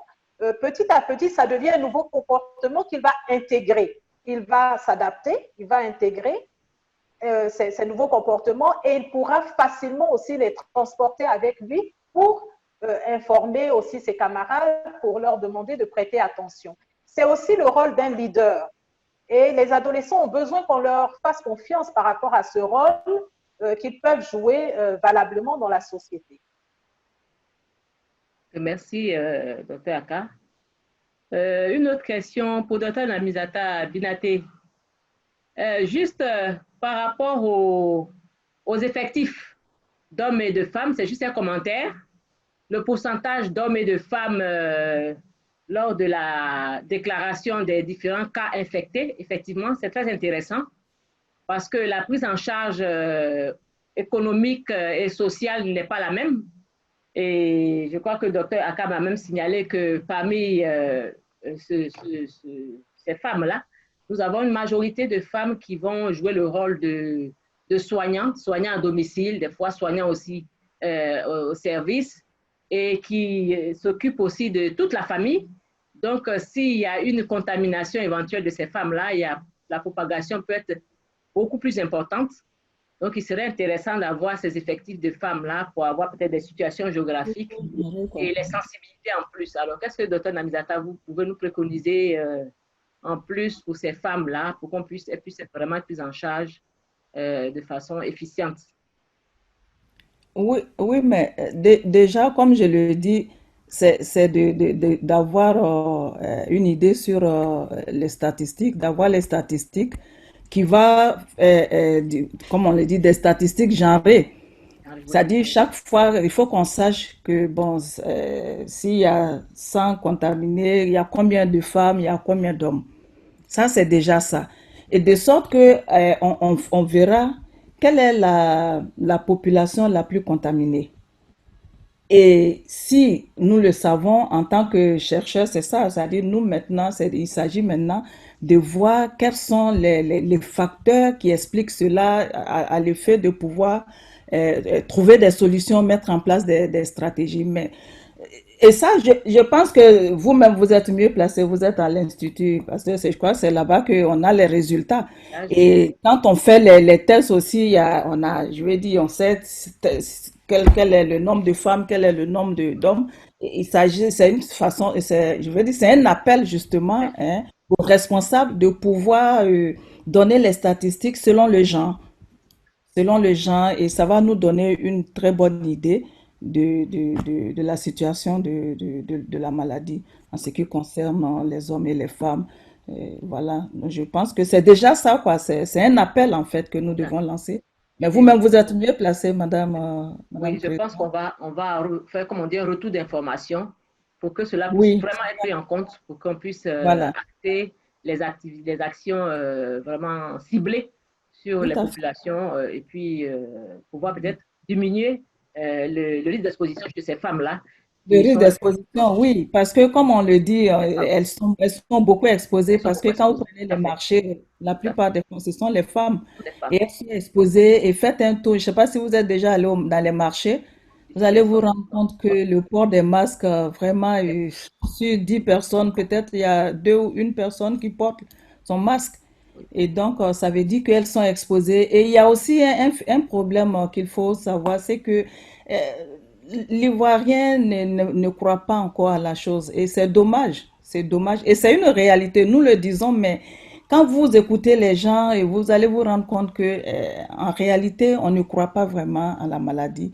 Et c'est dommage. Et si nous n'avons pas ce changement de mentalité, si nous n'acceptons pas déjà la réalité, nous n'acceptons pas que la maladie existe, il va être vraiment difficile, hein, quelles que soient les sensibilisations. Mais n'empêche qu'on ne va pas baisser les bras. Il faut sensibiliser, comme on le dit. C'est comme les jeunes, nos enfants. Et ils ne croient pas parce qu'au départ, on disait que ben, les jeunes n'étaient pas atteints. Mais l'expérience a montré qu'il y a des jeunes qui malheureusement meurent de la COVID-19. Donc, comme on le dit, il s'agit de vraiment les sensibiliser au niveau familial et aussi, je vais dire, au niveau de la communauté, au niveau même de l'État. C'est des choses il faille faire pour parce que tant que nous n'acceptons pas la chose, il va être difficile pour nous de respecter les mesures barrières. Au jour d'aujourd'hui, docteur, professeur, je vais dire, Aka, voilà, elle l'a dit, hein, que nous devons vivre avec. Mais pour vivre avec, il faut prendre des mesures. Il faut respecter les mesures barrières. Vous voyez, on a ouvert maintenant les frontières, ça veut dire que maintenant l'Abidjan n'est plus confiné et donc c'est le lieu, c'est le moment vraiment d'être rigoureux, de permettre, en tout cas d'obliger les populations à porter ne serait-ce que le masque. Ça, c'est déjà très important. Et nous devons tous nous engager en cela parce que et chaque jour, parce que toi, tu peux porter ton masque. Quand vous arrivez dans un endroit et que vous avez quelqu'un qui ne porte pas son, vous lui dites, il Portez le s'approche. masque. Faut pas t'approcher de moi parce qu'il y a la Covid qui est là. Et quand vous dites ça, il se ressaisit. Il se rend compte que, excusez madame, vous voyez. Donc chacun, en tout cas, c'est le combat de tout un chacun. Parce que vous, en portant le masque, vous protégez celui qui est en face de vous. Mais lui, qui n'a pas son masque et qui, malheureusement, voilà. Donc, c'est un combat, chacun doit s'engager et que, vraiment, que la COVID-19, c'est une réalité. C'est une réalité. Et je voulais vraiment interpeller les femmes chercheurs pour dire que tous ces projets qui passent là, il faudrait que nous soyons présentes aussi. Il faudra que nous ne devons pas être la femme si je crois que c'est le moment de vraiment hein, pourquoi pas se mettre ensemble entre chercheurs pour que ces différents projets qui passent là que nous soyons présents. Ces fonds qui sont à la disposition de la recherche, que les femmes ne soient pas en marge de ces choses-là. Donc, nous sommes compétentes, vous avez des femmes compétentes, capables, et il n'y a pas de raison que nous ne soyons pas présents. Comme je le dis, en dehors en l'absence des statistiques, mais l'expérience montre que les femmes sont quand même touchées. Elles sont touchées. Voyez-vous, et donc nous avons le devoir de les protéger, nous avons le devoir de faire en sorte, et c'est nous qui devons le faire. C'est nous qui devons le faire parce que nous sommes là où on prend les décisions et donc c'est nous qui devons lutter pour que ces femmes-là puissent vraiment, l'impact soit supportable au niveau de ces femmes-là pour leur permettre de participer au développement de notre pays. Voilà. Alors, il y a une question, merci Dr Binaté. C'est une question de Madame Cécile Ouattara de l'Université virtuelle de Côte d'Ivoire qui pose la question de savoir quelle est la place de l'AFEMSI dans le comité de crise Covid en Côte d'Ivoire pour appréhender les problèmes des femmes avec des données concrètes. Très bien, très bonne question. Voilà. Si certaines panélistes veulent apporter des contributions par rapport à cela. Voilà la question qu'elle me pose. Quelle est la place de la FEMSI dans le comité de crise Covid en Côte d'Ivoire pour appréhender les problèmes des femmes avec des données concrètes? C'est ça. Professeur Rita? Est-ce que tu m'entends? Professeur Rita? J'écoute, je l'entends bien. Il faut d'abord que le ministère, qui avait déjà, je pense, pris à qui on a donné les fonds pour la COVID, là, on puisse avoir accès donc, à ces fonds-là. Mais sachez que les disciplines sont un peu disparates. Si vous prenez la zone scientifique, nous sommes en collaboration avec l'INHP, où là-bas, ils sont en train de faire le prototype. Et on essaie donc en plus donc des prototypes, nous essayons donc de trouver des produits qui pourraient, donc, si vous voulez, accompagner donc, les malades.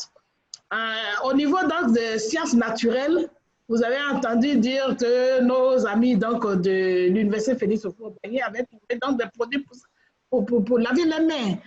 Et le problème, c'est quoi? C'est que nous ne sommes pas, si vous voulez, regroupés, étant donné que déjà, avec ça, avec la COVID, là, tout le monde était dispersé. Il était donc difficile qu'on se retrouve. Donc, si vous voulez, c'est le comité scientifique ou de recherche qui devrait donc pouvoir, si vous voulez, coordonner tous ces travaux. Donc, au niveau donc, de chaque université, je sais que le professeur Sangaré, à son niveau, si vous voulez, coordonne tout ce qui se passe à Bingerville avec l'équipe donc du professeur Ake, avec Assa. À Boaké, il y a un groupe donc, qui s'occupe de ça. Je vous avais vu, professeur docteur Ouattara, c'est ça? Koulibaly, qui en philosophie et en anthropologie. Il y a Kaboré. Le problème, c'est que tout ça n'est pas coordonné. Le seul problème, c'est ça. Sinon, à tout moment, tout le monde est concerné et chacun à son niveau essaie donc de faire en sorte qu'on puisse, si vous voulez, donner notre contribution. Il est difficile, ça dépend maintenant de ceux qui vont décider, les décideurs, de voir si oui ou non ils veulent nous associer à un comité ou pas. On peut peut-être dire qu'on va s'imposer, mais il est difficile de s'imposer. Vous avez vu déjà au niveau de la télévision comment les choses se passent. Hein? Il y a le ministre, il y a l'Institut Pasteur, et puis il y a, si vous voulez, l'INHP d'Agamé, et puis le CHU de Trècheville. Donc, ils ont déjà canalisé, si vous voulez, les choses. C'est à nous maintenant de leur dire, voilà ce que nous vous proposons. Donc, à chaque niveau, je pense que chacun de nous essaie de faire ce qu'il peut pour donner. D'abord, on passe par notre ministère. Et puis, si on peut aller peut-être vers le ministère de la Famille pour dire ce que nous pouvons faire au niveau des femmes, ça aussi, nous pourrons le faire. Mais je ne peux pas vous dire qu'on va se poser où d'abord. Voilà un peu. Parce que vous savez bien que les tests, même déjà, pour avoir les résultats, c'est un problème. Donc, il faut vraiment... Donc, on suit un canevas et nous essayons ce qu'on peut faire. Si on passe par l'Institut Pasteur, si on passe par le ministère, on verra comment nous pouvons rentrer dans cette équipe-là. On ne peut pas tout de suite dire que nous allons vers ça et voilà ce que nous pouvons proposer. Ne pensez pas, sur le plan international, déjà, nous, en tout cas, à notre niveau, nous faisons un certain nombre d'échanges avec nos collègues de l'extérieur. Moi, déjà, c'est ça que j'ai constaté. Ceux du Niger, ceux du Burkina, à un moment donné, on avait dit que c'était le Burkina qui avait trouvé le produit. Et donc, on s'est informé, on a vu comment des choses devaient se passer. On a appelé ceux du Bénin et ainsi de suite. On essaie donc de travailler encore. Vous savez bien que déjà, même au niveau français et européen, ça pose problème déjà. Comment faire? Quels sont les médicaments qu'il faut utiliser? Donc, on a beau y dire, vous savez bien qu'il faut déjà faire des tests. Donc, ce qui est sûr, nous ne baissons pas les bras. Et un jour ou l'autre, je pense qu'on sera peut-être appelé à dire ce qu'on a à dire ou à donner ce que nous pouvons donner. Voilà ce que je peux dire. Alors, dans ce même sens-là, il y a Dr Noba Kakou-Vaudier qui a posé la question, qui félicite d'abord tous les intervenants pour leur présentation et qui demande s'il existe un fonds ivoirien de la recherche sur la COVID-19 et comment y avoir accès. Je crois que c'est dans la même veine de questions que posée par la présidente. Madame la modératrice? Oui. Oui, bon, je ne vais pas peut-être répondre à cette question, mais je voulais juste faire une contribution par rapport à l'implication de l'AFMC dans tout le processus. C'est vrai ce que la présidente a dit, c'est vrai, les choses ne sont pas faciles, mais nous sommes quand même une association de femmes qui regroupe les femmes chercheurs. Donc, je pense que c'est vraiment je vais dire, c'est une remarque, une observation qui est importante. Nous devons avoir notre place là-bas. C'est-à-dire, il y a des fonds qui sont là. Même, il n'est jamais trop tard pour mieux faire. Nous sommes une association de femmes chercheurs. Donc, je pense que nous devons prendre ça comme vraiment une très importante observation. Et puis, chercher, nous engager, comme vous l'avez dit, voir dans quelle mesure on peut rattraper les choses. Parce que le fond, ça est là, c'est pas, je suppose que tout n'est pas encore parti, mais c'est vrai que nous sommes de différentes disciplines, c'est pour ça que la COVID, c'est vu de façon globale.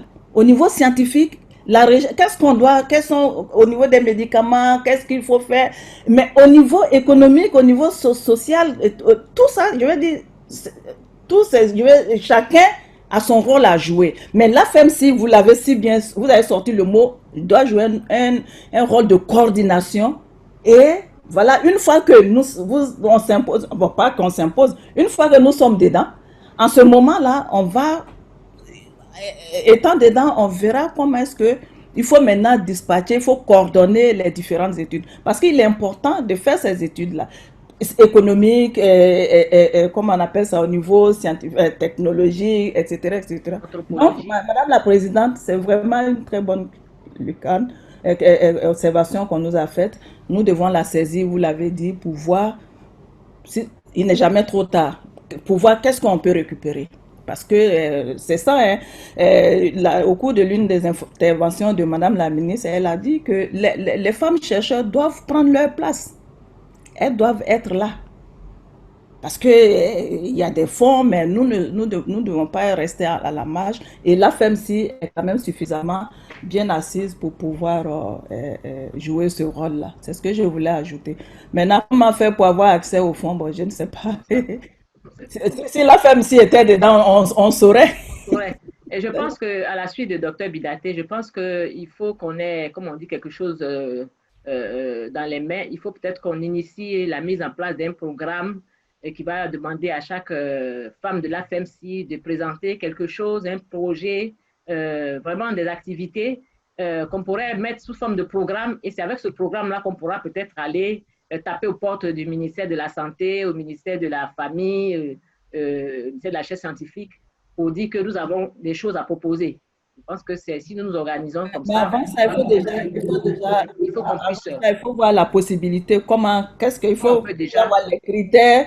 Et donc, voilà, parallèlement, on peut faire ça, mais il faut voir déjà quel est le processus, comme là, on a posé la question là. Voilà. Je pense que lorsque le ministère de l'Enseignement supérieur a parlé donc des fonds, d'1 milliard, je crois, qu'on a mis à la disposition de la recherche, ces fonds ont été redispatchés, je pense, au niveau de chaque université et les centres de recherche. Et je pense que c'est à partir donc de cela, heureusement, maintenant, on a créé donc des écoles doctorales. Et ces écoles-là ont des équipes de recherche dans lesquelles il faut que chacun de nous s'intègre. Parce que comme on le dit, c'est vrai qu'on dit l'AFMC, mais à partir du moment où nous sommes dans une équipe, l'équipe donc prend en charge de tout ce qu'il faut. Mais comme on le dit, en mettant peut-être la femme devant, on va avoir un peu plus de chance ou bien, ça je ne sais pas, mais toujours est-il que, moi je me dis déjà, ce fonds est arrivé juste au moment où il y a eu un changement de ministre. Il va falloir peut-être qu'au niveau de l'AFMC, nous présentons donc au ministre pour qu'il puisse savoir que nous sommes là et que nous sommes prêts à l'accompagner au niveau donc de la COVID et que s'il y a des moyens, on peut mettre à notre disposition un certain nombre de choses supplémentaires peut-être parce que sinon c'est déjà dispatché, je pense. Donc ce qu'on peut faire pour nous accompagner, nous sommes des chercheurs, nous sommes prêts à y aller. Et je pense qu'on a parmi nous la directrice générale de la recherche qui est une des nôtres Et peut-être il faut s'approcher d'elle. Et Fatou est quelque part, je ne la vois plus. Elle est là. Soro, voilà, qui pourrait nous en parler. Pourtant, elle est toute muette. Je pense qu'elle va pouvoir nous dire quelque chose à ce niveau-là. Soro, c'est elle, je pense, non? Soro. Je ne la vois plus. Je pense qu'elle est partie. D'accord. Donc, je pense qu'il faut qu'on s'approche donc de... Je suis là. Elle est là. Oui. Teresa, tu peux répondre à cette préoccupation? Bon, peut-être répondre là, je ne sais pas si je pourrais donner une réponse exacte, mais c'est pour dire un peu comment les choses se passent. Ce qui concerne cette activité de rédaction de projet, je pense qu'au niveau de la recherche, il y a déjà eu un travail en avril qui a été élaboré. Et puis, c'est un comité de coordination pour pouvoir vraiment intervenir au niveau de la riposte sur le volet scientifique à la COVID-19. Donc, tout avait déjà été ficelé par le ministère de la Santé. Donc, il fallait que le ministère de la Recherche scientifique apporte vraiment sa quote-part. Donc, c'est ainsi que des projets ont été élaborés. Il y a eu 5 comités. Et puis, un comité concernant l'économie, l'impact sur l'économie, l'impact sur l'environnement, et puis la recherche clinique à ce niveau-là, avec l'éthique aussi. Donc, il y a eu des réunions, il y a eu des projets qui ont été élaborés sur ces 4 thématiques-là. Et puis, un document a été élaboré, document que le ministre devait défendre au gouvernement pour dire que voici la part de la recherche au niveau de la riposte, dans le plan de riposte de la COVID-19. Et dans le mois d'avril, le ministre a discuté, le ministre a présenté le document était encore sur la table, et puis bon, il y a eu un changement de ministre. Et ce qui ressortait, ce que le ministre nous ramenait peut-être comme réponse, c'est-à-dire que la recherche s'est prise un peu tard, mais ils allaient essayer de voir, parce que dans la répartition des fonds, le ministère de la Santé avait vraiment pris une grande partie et qu'il ne restait pas grand-chose. Et le ministre était maintenant chargé de se battre pour avoir quelque chose, pour récupérer quelque chose pour la recherche. Et avec le remaniement, tout ça, le ministre est parti, le ministre entrant, a le dossier en main. Effectivement, il est parti, il dit que c'est quelque chose, parce que la recherche, ce n'est pas seulement la santé, enfin. La COVID-19, ce n'est pas la santé uniquement. Il faut la recherche, il faut voir quels médicaments utiliser pour pouvoir vraiment contrecarrer cette contamination-là. Et puis, la façon de contamination, comme le docteur Binaté l'a dit, il faut voir le genre. Quelles sont les personnes qui sont plus vulnérables par rapport à cette pandémie-là. Et les personnes, il y a comme en immunologie, on le dit, il y a aussi le système immunitaire qui rentre en jeu. Donc, tous ces aspects-là ont été élaborés et le projet est fait. Un document bien, le ministre en train de défendre ce cas. Donc, c'est la répartition des fonds. On est dessus.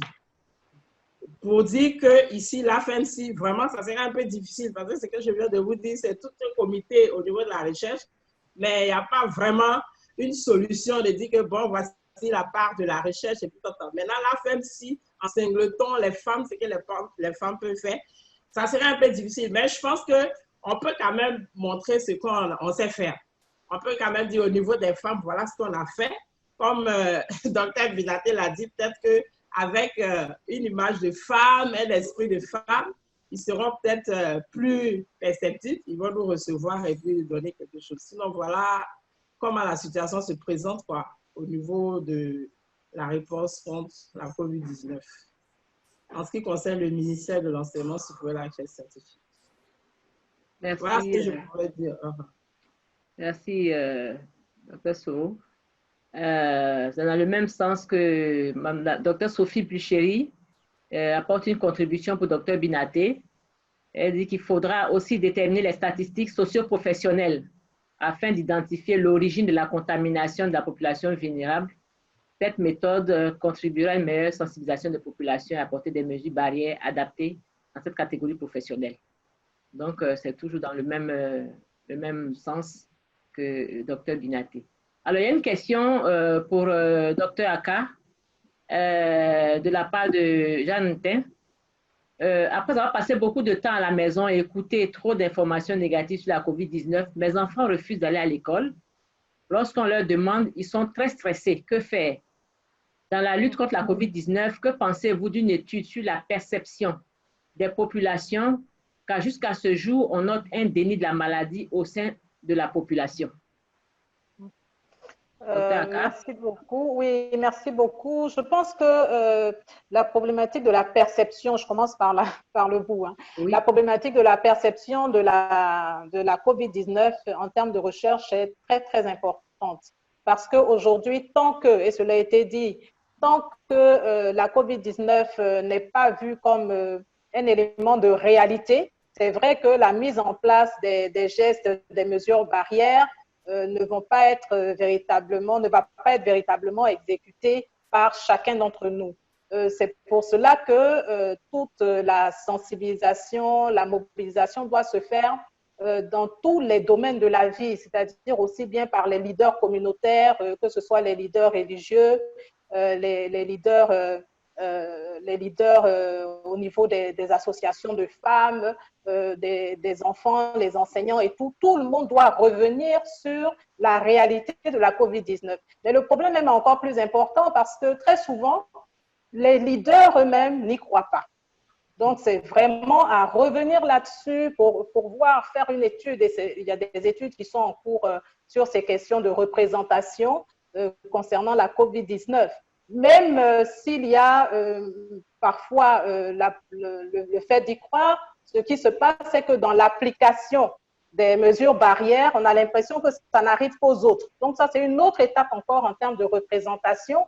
Et on peut le voir partout, hein, dans nos milieux professionnels, ça devient une habitude. Maintenant, vous allez voir que s'il n'y a pas quelqu'un pour inciter au lavage des mains avant d'entrer dans une institution ou dans une structure, personne ne se lave les mains. C'est-à-dire qu'il faut encore un gardien, mais je crois que c'est la goutte qui va tomber petit à petit et qui va finir par percer le rocher et que petit à petit, on va l'intégrer. Malheureusement, cela continue de faire encore des morts et c'est très difficile sur le plan de la morbidité. Alors, concernant les enfants, il faut d'abord leur en parler. C'est vrai qu'aujourd'hui, il y avait une mesure qui disait qu'il ne fallait pas aller avec les enfants dans des grandes surfaces fermées, mais vous voyez que de plus en plus, là encore, de plus en plus de parents emmènent les enfants. Mais je crois que le retour quand même à une normalité avec la COVID va faire qu'il y a plus de personnes qui viennent, par exemple, dans les milieux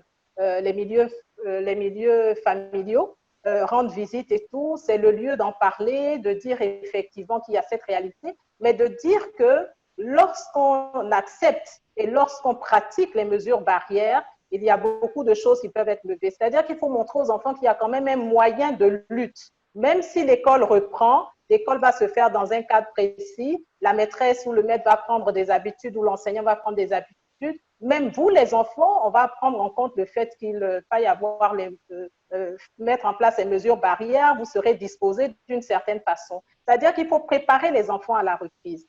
Et je profite de cette question pour revenir sur la question de nos grands-enfants qui sont les étudiants que nous avons à l'université, par exemple pour nous les femmes chercheurs.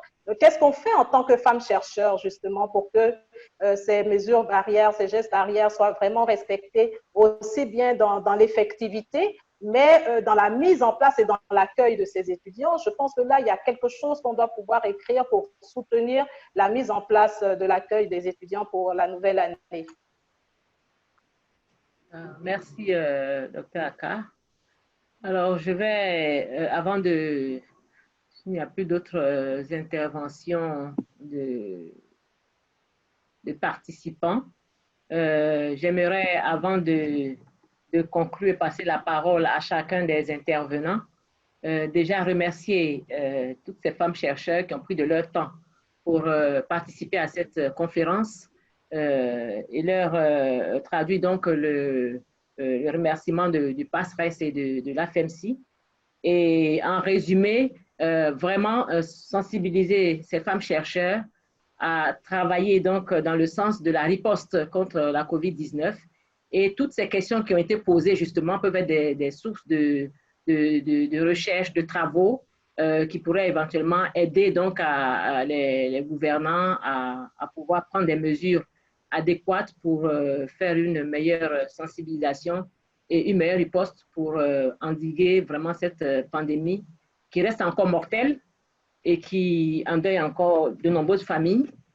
Pouvoir vivre donc avec la COVID-19, c'est effectivement peut-être notre souhait, mais on est obligé de vivre avec et prendre donc l'aspect psychologique en compte, surtout pour les enfants qui doivent être notre curseur pour appliquer donc les mesures barrières, pouvoir être chacun, comme on dit, un policier derrière l'autre et permettre à des femmes, les femmes du secteur informel, les femmes des marchés, les femmes des couches socio-professionnelles, de pouvoir mener à bien leurs activités en n'ayant pas cette crainte permanente de la COVID-19 qui reste encore, qui ne montre pas encore toutes ses facettes, puisque chaque jour, on découvre encore de nouveaux signes cliniques, on découvre encore de nouvelles informations sur cette COVID-19. Alors, je vais demander donc à chacune des intervenantes de donner son mot de fin, de nous dire qu'est-ce que nous devons retenir à partir de leurs différents exposés, qu'est-ce que nous pourrons retenir pour cette riposte contre la COVID-19. Madame la Présidente, vous avez la parole pour votre mot par rapport à cette conférence. Je dis à chacune d'entre nous d'être prudente, d'observer les mesures pour se protéger. Nous sommes des enseignants, donc amenés à nous approcher donc, des étudiants et nous devons faire en sorte que nous soyons des exemples et que la maladie ne passe pas par nous. Il faut vraiment aussi que, comme on le dit, on ne reste pas enfermé dans nos maisons parce qu'on a eu l'occasion d'avoir le télétravail et qu'on puisse donc continuer de partager malgré tout ce qui se passe. Que Dieu veille sur nous et que vraiment la maladie s'éloigne de nous de plus en plus. C'est ce que je pourrais dire. Merci, Madame la Présidente. Docteur Inaté? Allô? Oui, vous m'entendez? Oui, on vous entend. Oui, d'accord. Ok, je voudrais simplement dire que ce qu'il faut retenir, c'est que la COVID-19, pardon, est une réalité. Qu'on croit ou qu'on ne croit pas, c'est une réalité. Et le gouvernement fait sa part à travers les politiques, à travers les actions. Mais ce que nous devons savoir, c'est que nous devons respecter les mesures barrières. Nous devons nous protéger. Nous devons protéger les autres.